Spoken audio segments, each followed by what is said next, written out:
As you may know, our motto here at FabFertile is test, don't guess. We include functional lab testing in our couples coaching program, and also we include it in our a la carte services as well. So the functional lab testing really helps us get to the bottom of why it's not working in the first place. And we use food sensitivity testing, hormone testing using urine, stool testing, looking at the DNA of your stool, and hair tissue mineral analysis testing. This is part of our couples coaching program, and we also offer them a la carte testing as well. So the thing with the testing is only the beginning. Then we will then develop a targeted diet and lifestyle plan that can help you implement these changes. And we don't get focused on the testing either, because it's not just about looking at the numbers. It's about looking at the test in conjunction with your health history and looking at the whole picture, including a blood chemistry review as well. And we're educating, not diagnosing anything. Today, I wanted to re-release the episode about food sensitivity testing. And there's a lot of controversy about food sensitivity testing. So we're going to talk about the specific lab tests that we like, because there's a lot of tests on the market right now, which ones we like, why we like them, what you need to do along with the food sensitivity test, both you and your partner need to do. So excited for you to listen to this episode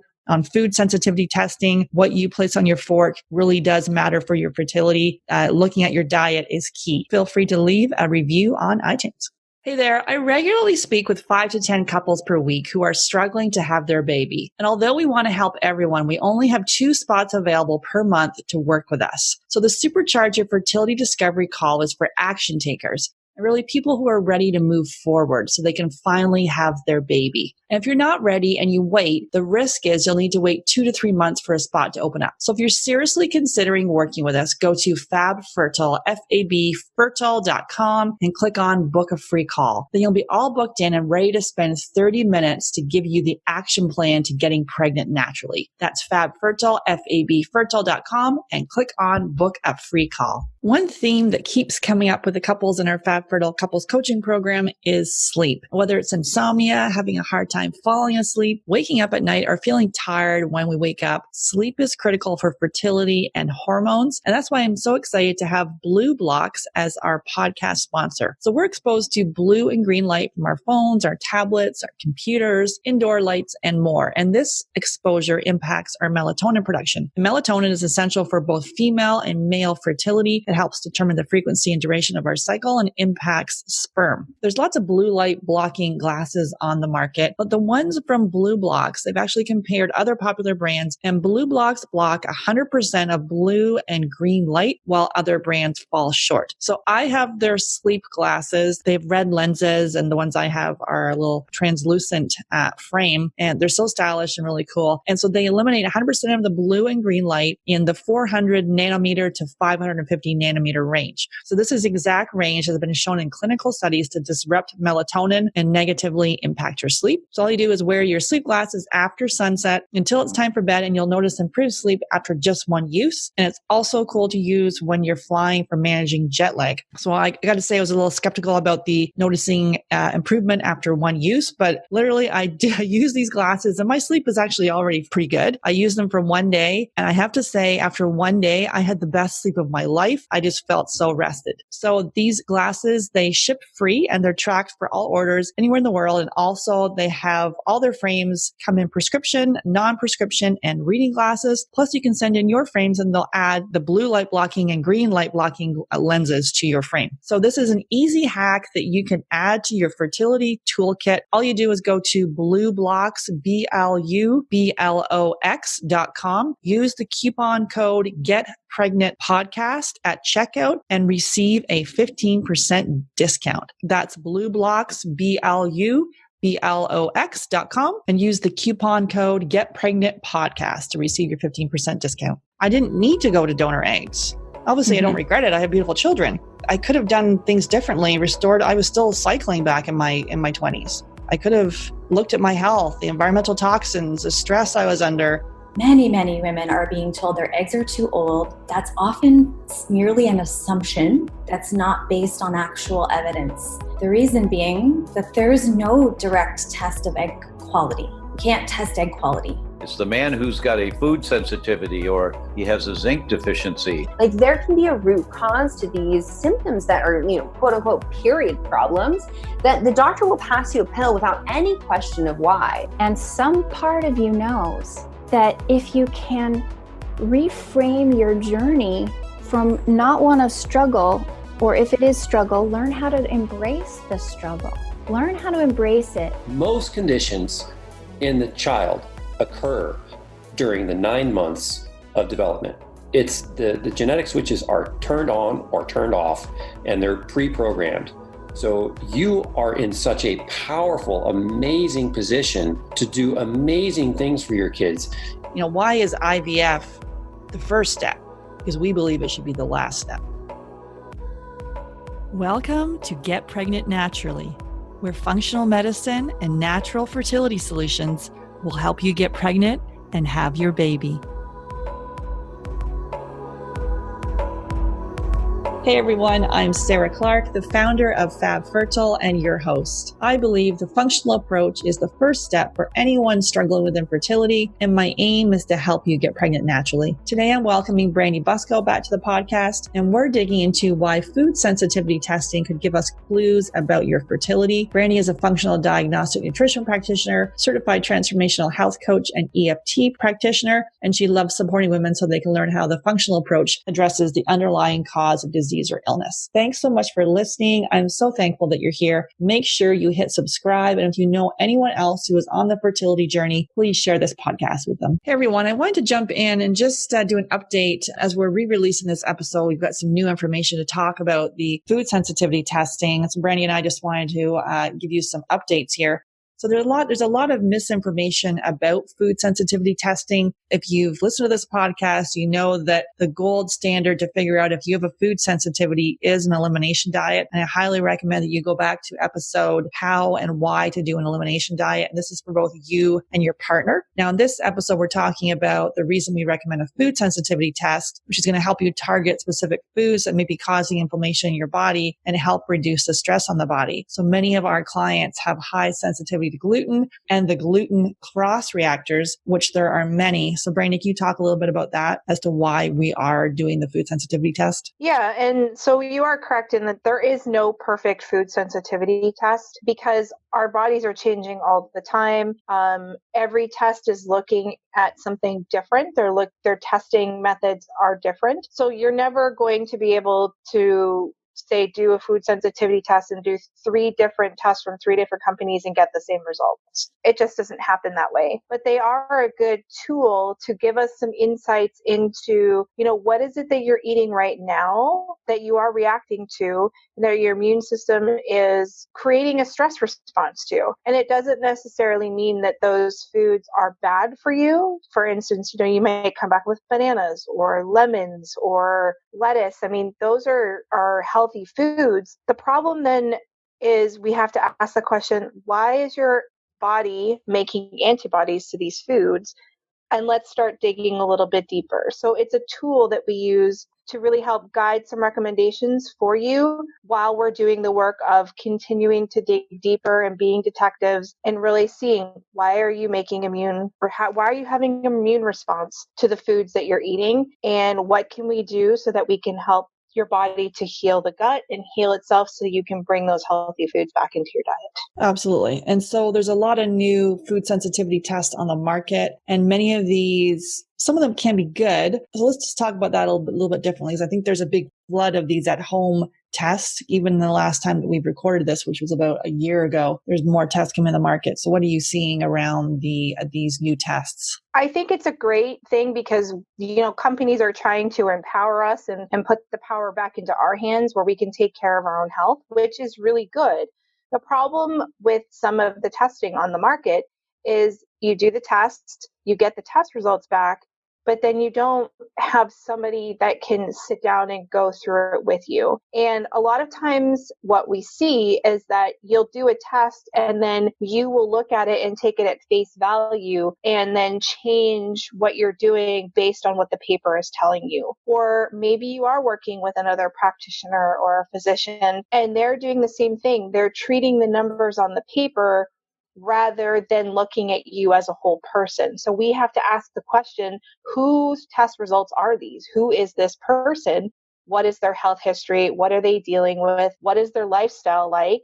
And why are the test results showing the way they are? And again, I like to use the analogy, we're health detectives. Put that detective hat on and dig deeper. We can't just take the food sensitivity test at face value and say, all right, these 20 foods that came up, I'm never going to be able to eat them again. That's not how it works. A lot of times as we're going through these review sessions and we're looking at test results with clients, we're getting clues. We're seeing some trends and we're saying, maybe it's not the food. Maybe there was this other thing that was going on and now you have a leaky gut and now your body's reacting to everything. So let's deal with the leaky gut situation and then you'll be able to bring these foods back in and enjoy them in moderation.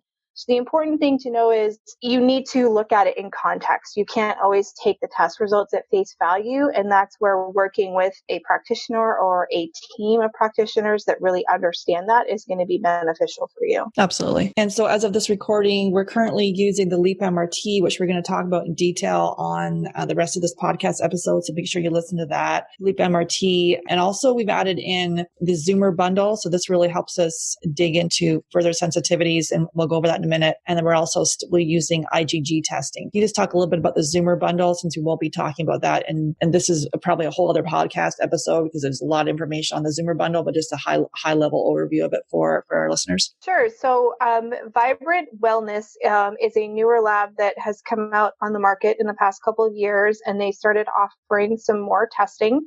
They use state-of-the-art technology.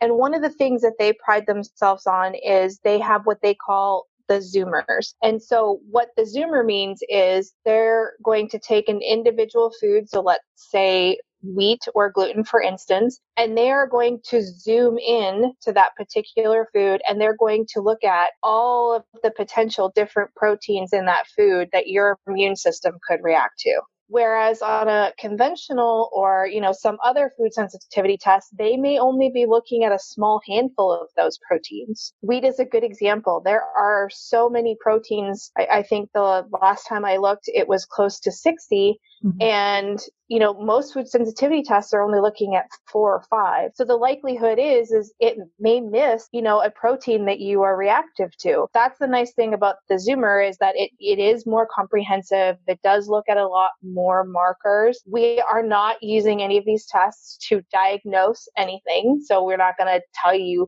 have celiac disease or anything like that, but it's just giving us that information that we may not be getting on other tests. And it's going to guide our lifestyle recommendations. And that's exactly what we do. We are making lifestyle recommendations so that we can help you become empowered and we can help your body do what it naturally and innately wants to do. Your body wants to be in a state of balance and homeostasis, and it wants to get better. So that's what we're here to do. We're here to help you help your body.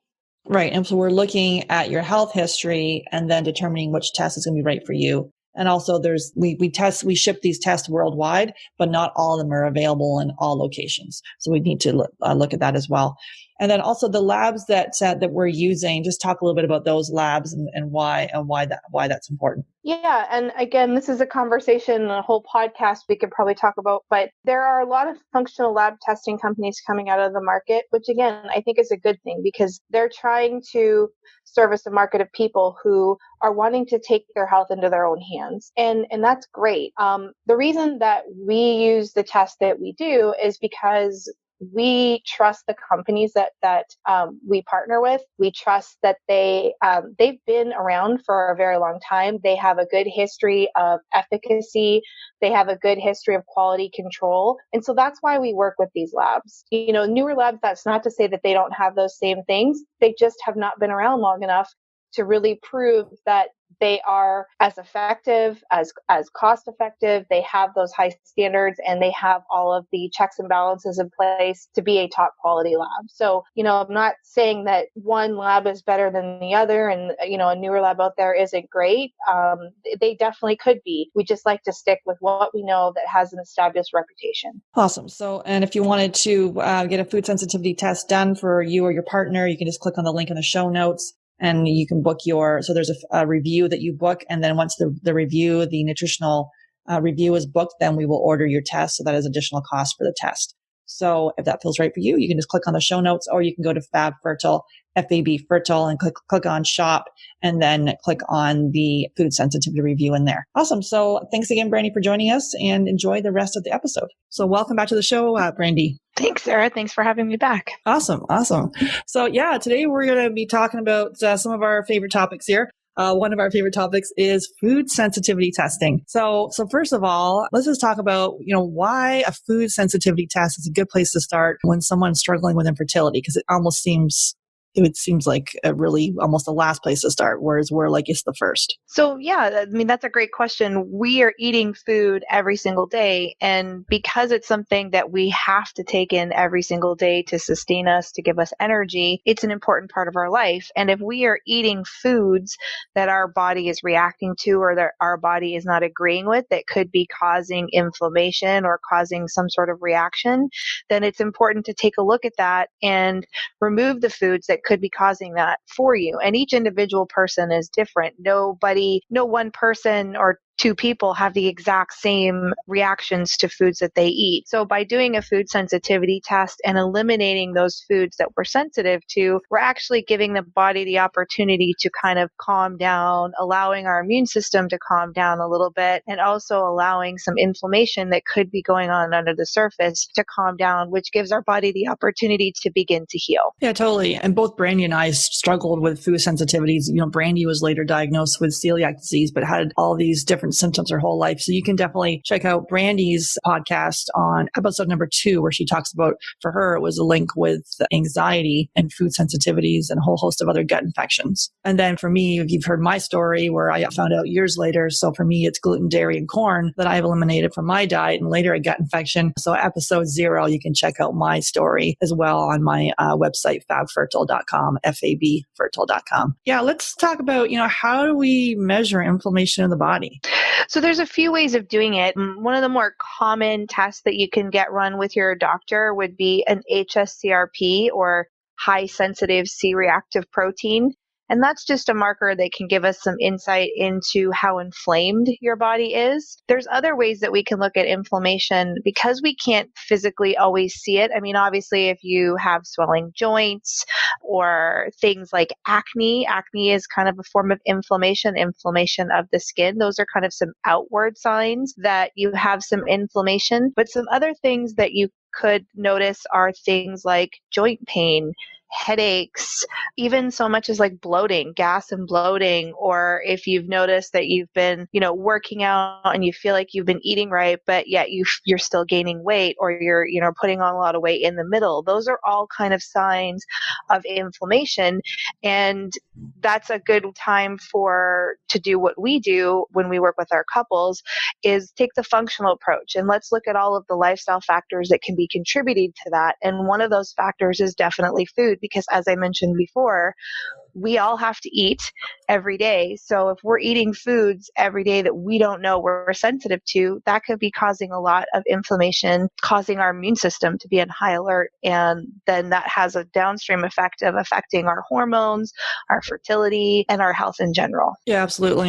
And we Brandy and I go into detail. We've got another podcast coming up shortly in about 4 or 5 episodes after this, talking about the elimination diet, which really is the gold standard. And we have people do the elimination diet after they've done the food sensitivity testing. And there we talk about all the symptoms, that you could be having. But as Brandy mentioned, it could affect your skin. So for me, it was acne, but it could be psoriasis, hives, skin rashes, dermatitis, could be joint issues. So if you've got swelling of joints or arthritis, stiff joints, digestion, a lot of people think the food intolerance thing or sensitivity is only digestion, but that is only just one of them. So it's digestion. So constipation, it's normal to go 1 to 3 times a day. Constipation can be a sign. Diarrhea, loose stools, IBS, like Brandy was mentioning. So bloating, gas, for years I had that kind of this little bloated stomach, and now it's gone away for me because I had these food sensitivities. Mood, Brandy struggled with anxiety for years. So anxiety, depression, ADD, mood swings, irritability. For me, that's one for me was irritability. My poor husband, irritability.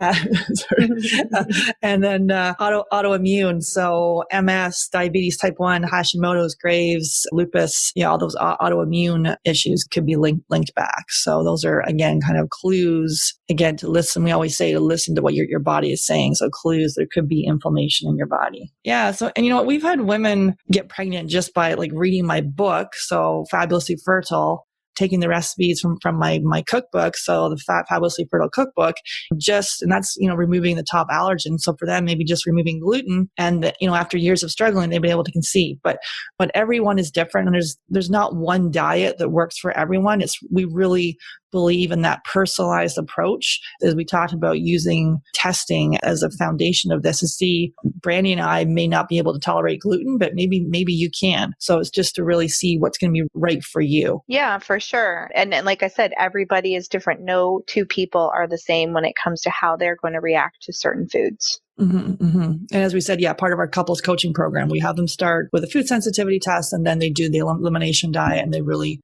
begin to understand how food impacts their body. Mm-hmm. So let's kind of go into the difference between a food allergy, so that immediate reaction, and a food intolerance or sensitivity. Can you share a little bit about that for us? Sure. So when we talk about food sensitivity, a lot of times people will think to an actual food allergy, like somebody who's allergic to peanuts or shellfish.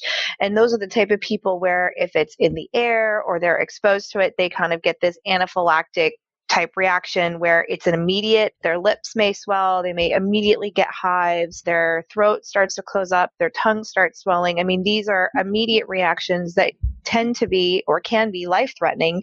And these are the type of people that need to carry around EpiPens with them, because if they are exposed to something like that, they need to be able to give themselves that shot right away to reduce the reaction. Now, an intolerance is different. And I think these days we're so rushed all the time that we don't take the time to really tune into our body and to the clues that it's giving us. And so with the food sensitivity, you may not have a reaction for a few days.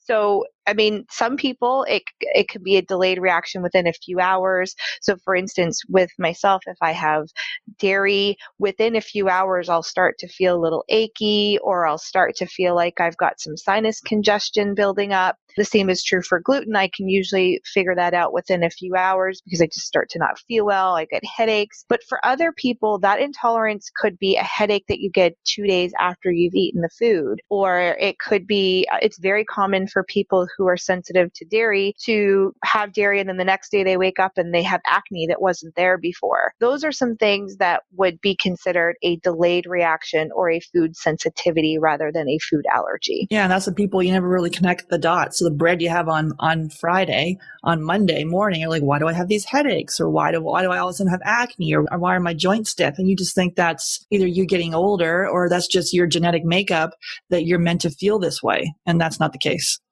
Right. And it's so true that I'm getting older. I mean, that's something that's really common. We see a lot of times people going to the doctors and saying, I feel headachy. I'm just tired all the time. My head's in a fog. And sometimes doctors will just say, well, you're getting older and that's what happens. And that's so not true. I mean, we don't have to say to ourselves at 35 or 40 years old, I'm getting older. We shouldn't feel that way, Mm-hmm. And we've kind of almost gotten to the point where this is like a way of life. This is just normal to feel this way. And it really isn't.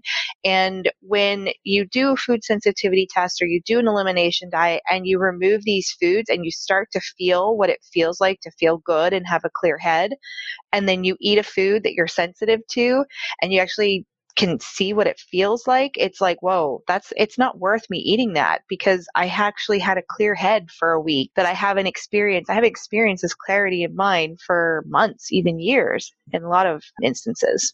Yeah, this is something we work with our coaching program, because it is sometimes you are intolerant to your favorite food, which can suck. And then, you may have it again and again, even after you know that it makes you feel not great. So it's really, again, being able to, like, the food sensitivity test is only the beginning, because we've had people take the test and go, whoop, toss it over the shoulder and not do anything about it. It is actually the connection going, okay, wait, I know on the test here, it says I've got I'm intolerant to XYZ or Z for Americans, to know how it impacts my body and to really clue into that and see kind of how, what that is for you. It's powerful to understand that, but in the beginning, you might just kind of slip up a little bit. People call it cheating, but more like slipping up. And then the next day you're like, okay, that's how I felt. I'll remember that next time. Yeah, for sure. Yeah. Yeah. And one of the things that, and I may get a little sciencey here, but I'll try to not go too deep. But one of the things that is related to food sensitivities is this term called leaky gut. And so I always like to use an analogy that I heard from Dr. Tom O'Brien about thinking of your gut as a cheesecloth. So normally you've got these little tiny holes, which we need because we need to be able to allow the nutrients from our food to pass through the gut so that it can get to our cells and nourish us and do the things it needs to do. But if we are eating foods that we are sensitive to, we're under a lot of stress, which everybody in this world in this day and age is under. What begins to happen is those holes start to get bigger and bigger. It's like you're poking bigger holes in this cheesecloth. When that happens, larger particles of the food that you're eating can pass through the gut wall. And when the immune system sees those larger particles, they think it's an invader.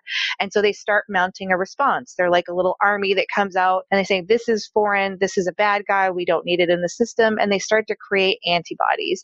And then you become sensitive and start getting symptoms because of these foods that you're eating. And a lot of times we have people who've come back and we've done food sensitivity tests and they've had a bunch of things on the test that they eat all the time. And this is where we explain to them that when we look at a food sensitivity test, we don't just look at the foods that come up and we say, okay, let's take that out. We also look at it and say, the foods that you're eating all the time are the ones that are coming up. This is a clue that maybe you could have some leaky gut and there's some gut healing that needs to happen. And so it's a two-prong approach that we take with looking at the food sensitivity test, the foods you're sensitive to, but also looking at the health of your gut. Mm-hmm, absolutely. Okay, so let's dig into some of the different tests. So we have a couple ones that are favorite of that we like. But there's a number of different tests in the market, so it can be kind of confusing. So we're going to just review some of the more popular ones and give you kind of the pros and cons of them. So do you want to start? We'll start with the Cyrex food test. Sure. So the Cyrex test, Cyrex has a lot of really great tests. They do have a food sensitivity test that they do that looks at 180 different foods. The nice thing about the Cyrex test is they look at both cooked and raw versions of the foods. So that is a bonus. That's a pro of this test. It is really well researched. They have a really good research team, and they are possibly able to pick up gluten sensitivities that other tests can't, just because they are one of the labs that is one of the more accurate ones for checking for gluten sensitivity. The downside of the Cyrex test, it is very expensive. So it's almost $600, which is expensive. Plus, if you pay for your blood draw, you're paying a little bit of extra out of pocket. And the other issue with this test is that in order to determine if you're sensitive to a food, you must be eating the specific food that they're checking for at least 7 days and then wait another 21 days. So essentially a whole month, because it takes about that long for your body to create an antibody to the food for it to show up on the test. So if you're somebody who has suspected that you had gluten sensitivity or you were sensitive to dairy, you may not want to be eating gluten or dairy for 7 days straight just to see if it shows up on the test. And so that's a little bit of a downfall of the Cyrex test. Okay, so that's the Cyrex food test. And again, it's, I guess, a test for both cooked and raw foods. And what's the benefit of doing that, I guess, some of the other tests? So with the cooked and raw foods, a lot of the other tests will check one or the other, whereas the structure of the foods change a little bit when you cook them. And so you might see somebody who does well with raw fish, but not cooked fish. And so then it gives them a little bit more flexibility in their diet. Or the same can be true with eggs. They may not do well with raw eggs, but cooked eggs, they do well with. So that could be a benefit because then it gives you a little bit more flexibility, and it is looking at a lot of foods, whereas some other tests aren't looking at as many foods like the Cyrex test. But really the downfall of this one is that, if you potentially know you already have some intolerances and then you're going to be forced to eat some of the food and feel like garbage for 7 days. Yeah, you got to eat it, ingest it. So that's kind of definitely a downfall. Okay. Yeah, the next one we have is the IgG, the dry blood spot test. Yeah, so this one's been around for a long time. There's several different labs that do it. The nice thing about this test is that it can be done from home, so you don't actually physically have to go to a blood draw center and have your blood drawn. So if you're somebody who really doesn't like doing that, that's a bonus. It's fairly inexpensive, so it's about $220, $230 US for it. There is a lot of science behind the IgG testing just because it has been around for so long. And most IgG tests are looking for the most common consumed foods.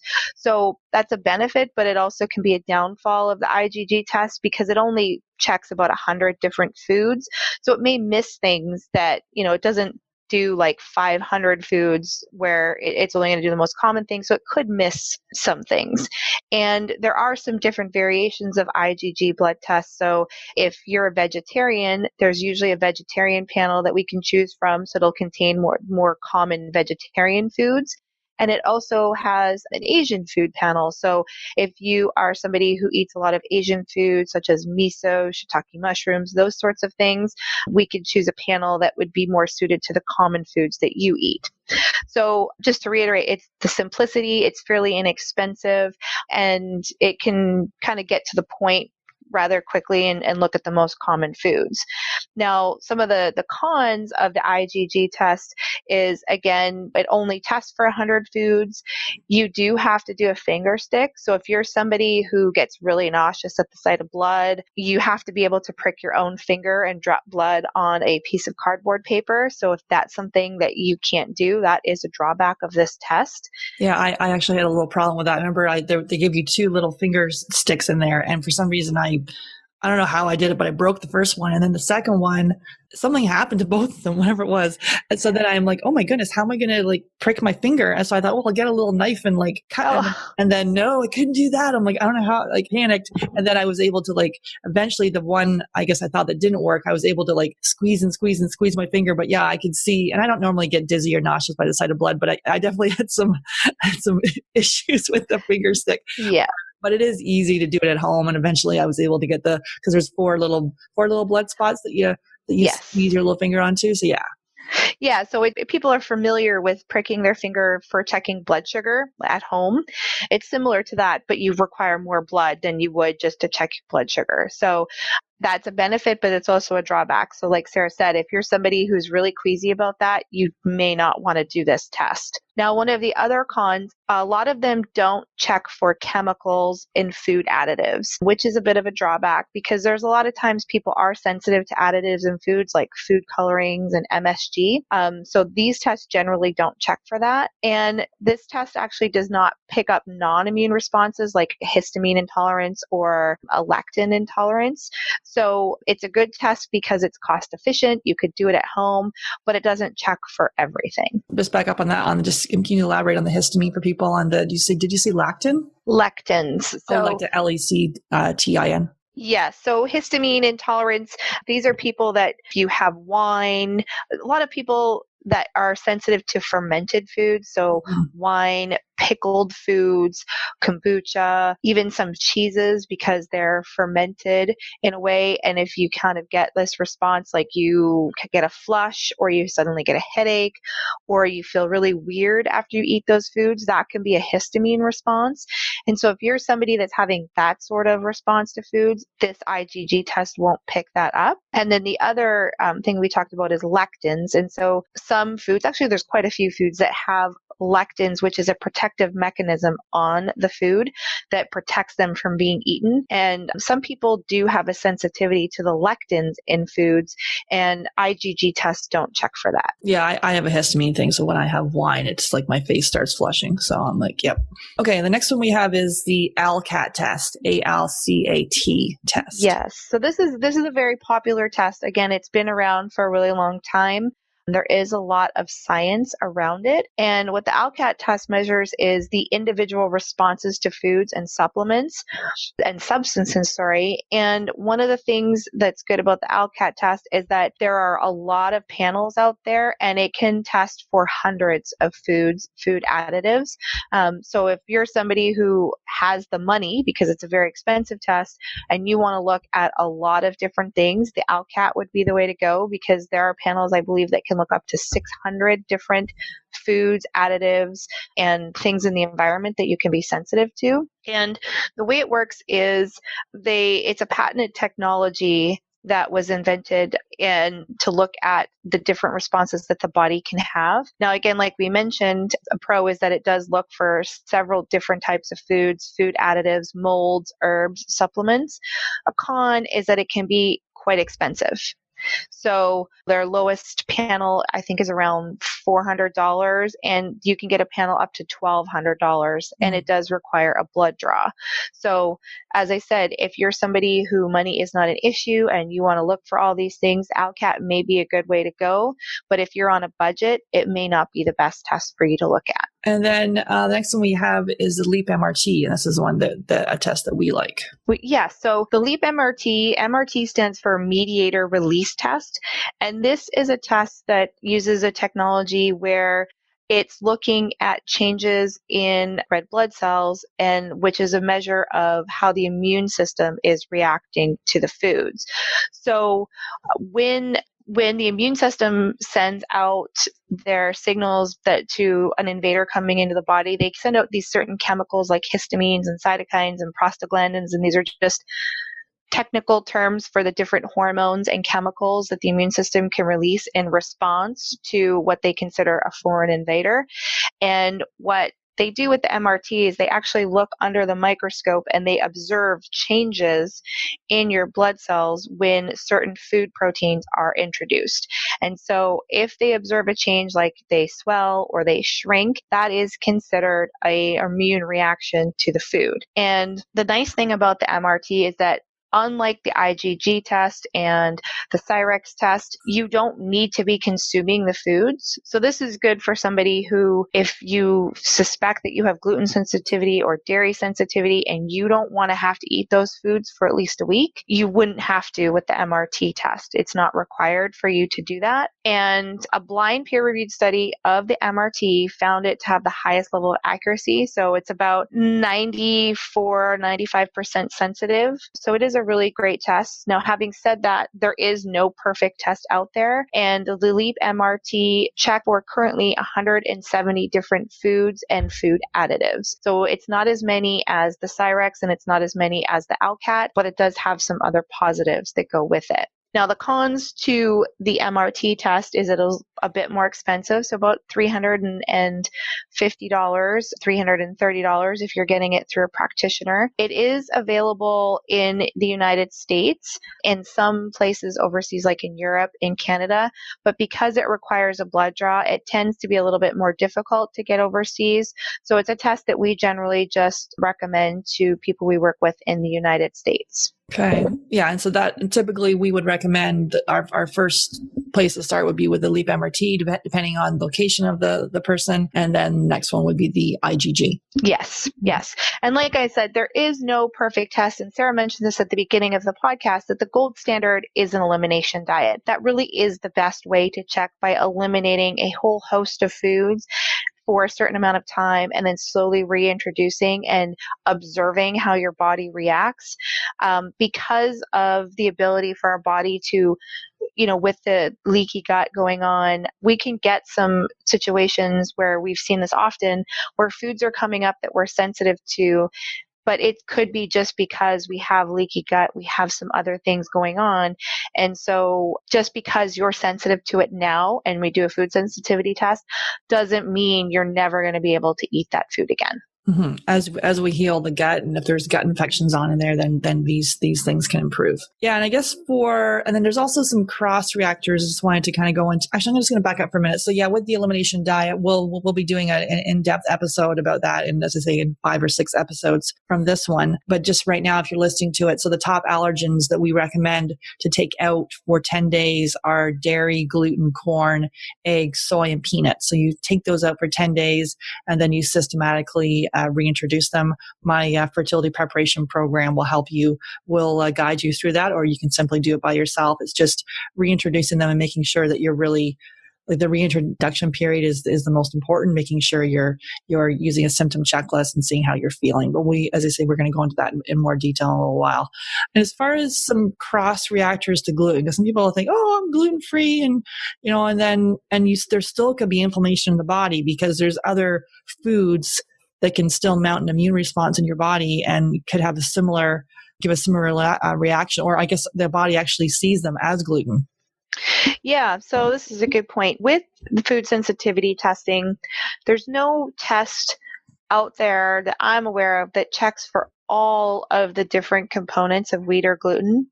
So even though you might come back on some tests as being okay to consume wheat, it may not necessarily be true. And the best way to measure that is to eliminate it from your diet, because there are so many different gluten proteins that it's possible for you to be sensitive to. And the same is true for dairy. Dairy is one of those ones that there's many different components to dairy, and a lot of tests will only just say dairy rather than the components like lactose, casein, whey. And if it was broken down like that, then it would be easier for us to see if you're just sensitive to one part. So again, with dairy, it's best to just eliminate it completely, because there is no test really that breaks down the components of dairy the way it should. And so when we're talking about cross reactors, what that means is when we consume a food, there are some other foods that are similar or in a different family of foods, but their proteins look the same. So when we ingest the food and our body is digesting it and the proteins start to get absorbed, and if we have a leaky gut, so like we talked about, those larger particles of the food are traveling through and the immune system says, hey, this is an invader. What can happen with cross reactions, and this is especially true with gluten, is that the proteins look very similar. And so the immune system might say, well, that's a gluten protein and we don't like that and let's attack it. But it may not even be gluten. It may be corn. It may be potatoes. It may be amaranth or barley. It could be chocolate. It could be coffee. These are all foods that are common cross reactors to gluten that your body or your immune system can mistake for gluten and mount a response and send the troops out to attack that because it's a foreign invader. So there's a really large list, and Sarah, you're probably going to give them a link in the show notes, but the Paleo Mom has a really good list of potential cross reactors with gluten. And so if you are gluten free, but you're still kind of symptomatic, it may be a good idea for you to look at some of these cross reactors and remove them for a period of time to see if one of them is actually causing the symptoms that you're having. Yeah, so that's what the Paleo Mom. I'm going to quickly go through them now. So it's barley, spelt, Polish wheat. I'm not sure what Polish wheat is. Do you know what that is? I think it's a different form of wheat that maybe they can get overseas, like in Europe. It's not, I don't think it's a wheat that we would see in North America normally. Okay. Oats, which is always get gluten-free oats. Then even don't even take oats. Don't even use oats. Buckwheat, sorghum, millet, amaranth, quinoa, corn, rice, potato, which is sort of a surprising one. Hemp, teff, soy, milk, chocolate, yeast, coffee. So instant, latte, espresso, imported, sesame, tapioca, or which is also known as cassava or yucca, and eggs. And I'll put that list. It's a big list. And I mean, we definitely, when we're working with people, and if somebody does come back sensitive to gluten, or if they've done the elimination diet and they bring gluten back in and they notice a reaction, we talk about these things because they definitely do cross react for sure. Oats is a very, very big one. Dairy is a very, very big one. And unfortunately, so is chocolate and coffee. They're the most common ones. And people will find that, I've done all of these things, and then we talk about them, but they just can't get rid of their coffee. And a lot of times that could be cross-reacting and not allowing our immune system to calm down, not allowing that inflammation to come down. And so by taking that little extra step and removing those cross reactors, then people can see a really big benefit.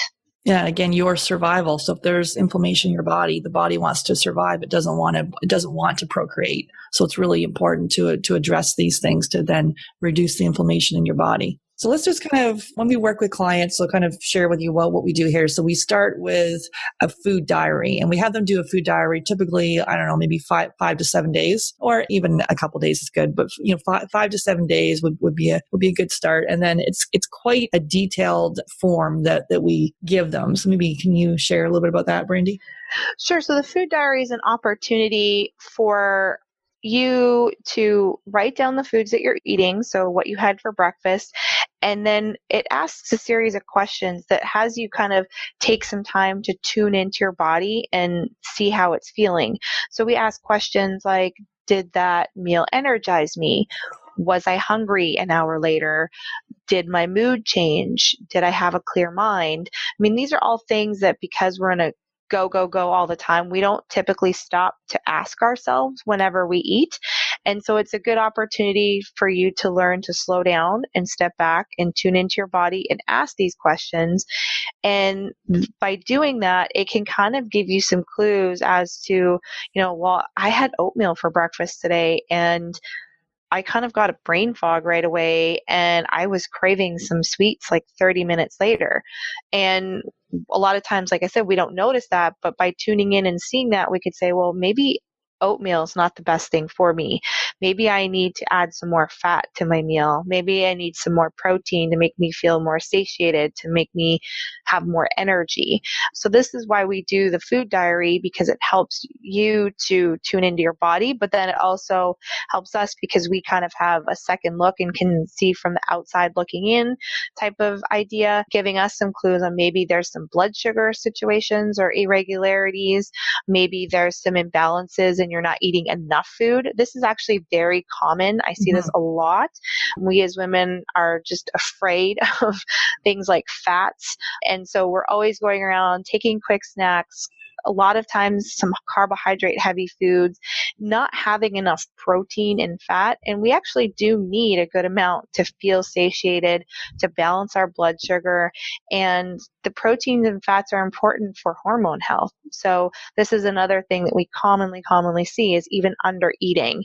And looking at the food diary can help us see that, and we talk through it as we go through the days and the symptoms that you're noticing while you're eating. Yeah, definitely go out and check out our episode about healthy fats. That's episode number, I think it's number 15, where we talk about the baby's brain is made of fat and really the importance of having healthy fats in your diet. Mm-hmm. So you can check that out. It's episode number 16 for healthy fats. Check that out. And as far as, so let's kind of go through the test as, so basically we during the test, we review the food diary, and then we also, there's specific criteria on the test. So let's kind of go through that and some recommendations that we typically would have.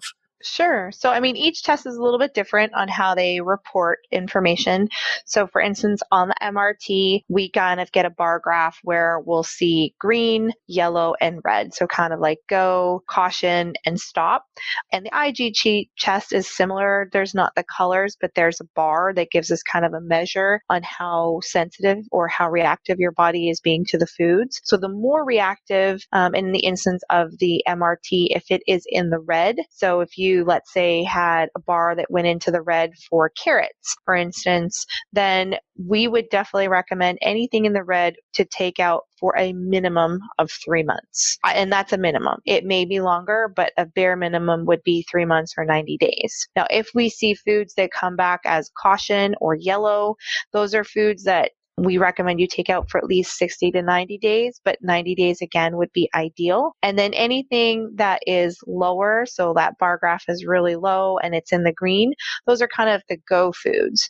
Now, the important thing to know about the go foods, if you've done your own food sensitivity test or you've in the past, is that even though it's green or it's okay and you're not showing any sort of reaction to it, it's important to remember that we need to have variety and we need to rotate our foods. It's not a good idea, and it's hard because we all have these habits and it's just easier to do the same thing every single day. But it's a really good idea to rotate your foods and not have the same things every single day, week after week. Yeah, especially if you have leaky gut, then leaky gut, you end up mounting like to your favorite food that you could be having that avocado, even though it's healthy every day. And then next thing you know, your body has mounted an immune response to it. Yes, and we see this so often. I've seen situations where people are having turmeric because it's really good, it's anti-inflammatory, it's good for the brain, and they have so much of it and they had some leaky gut and it came up red on a food sensitivity test.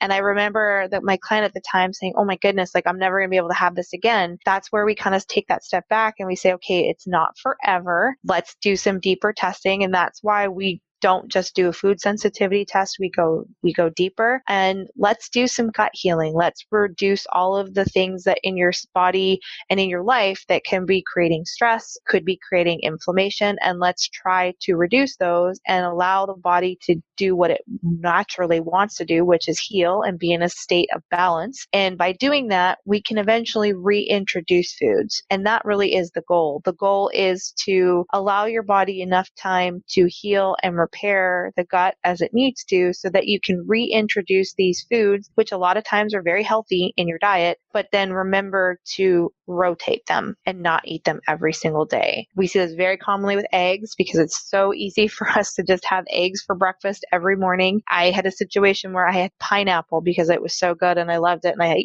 ate pineapple and took a supplement with pineapple in it almost every day for a year. And I still can't have pineapple now because my body just became really sensitive to it. So it's really, really important to rotate and get variety in your diet. Absolutely. And just to reiterate about the foods, because we have had people that just they're trying to conceive and they hear about, because I talk about my story with food sensitivity. I'm very vocal about that and how I discovered this later on, having POF and then basically premature ovarian failure. And then later on discovering I had the food sensitivity. But to just do a food sensitivity test, you're not going to necessarily get the results you're looking for because it's only part of the picture.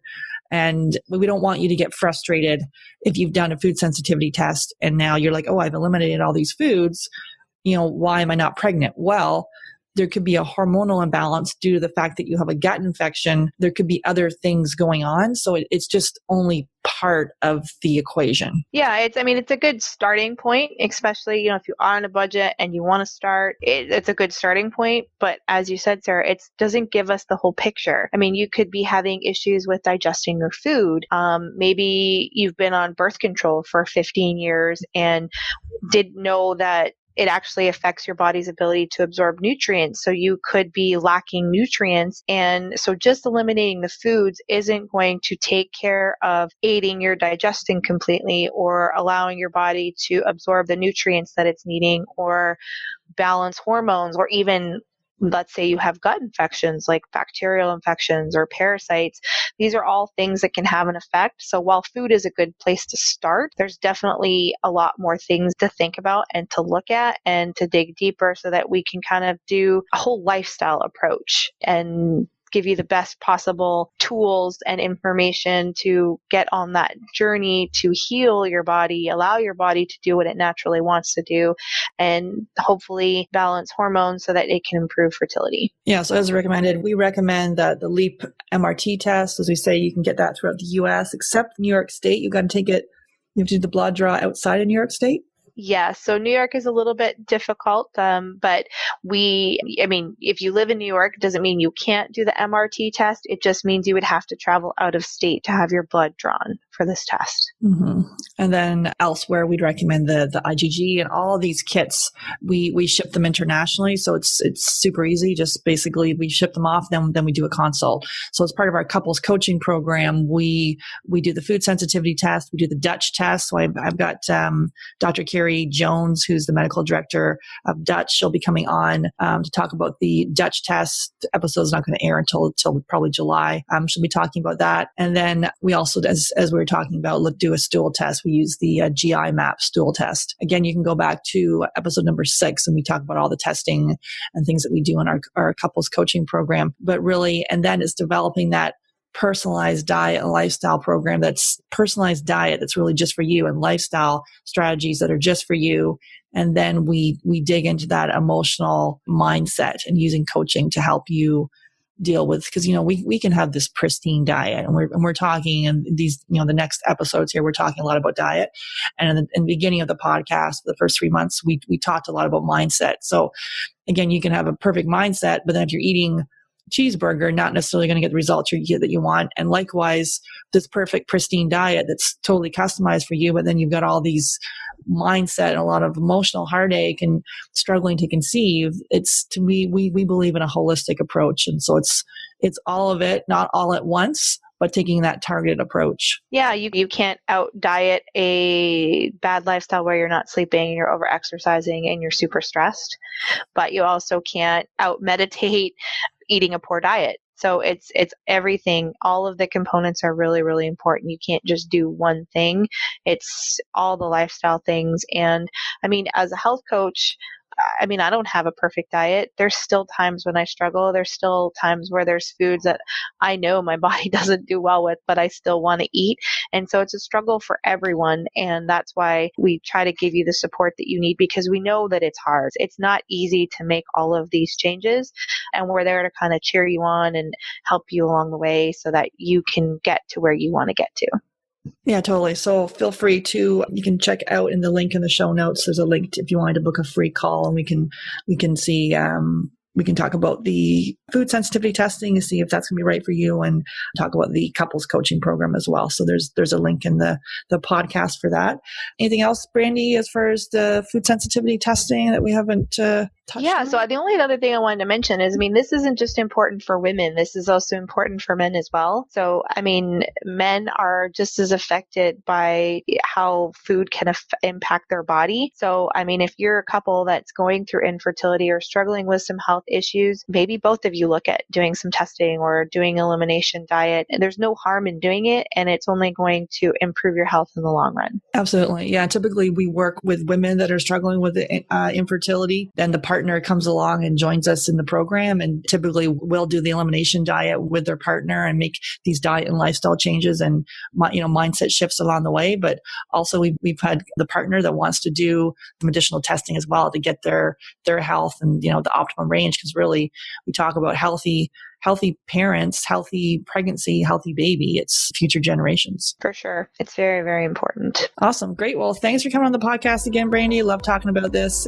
If you're ready to figure out if a food sensitivity is impacting your fertility, all you need to do is book your food sensitivity test review. And you can go to the show notes, click on food sensitivity test review, and then you'll be given information about the cost of the test as well. So there's a cost for the food sensitivity test review. In addition, there's a cost for the test. So once you book your food sensitivity test review, we will send you the information about the test. Based on your health history, we will figure out which test is right for you, and tests are shipped worldwide. So just go to the show notes, click on food sensitivity test review, or go to Fab Fertile, FAB Fertile, click on shop. You can click on Elite MRT, and then the information to book your food sensitivity test review is in there.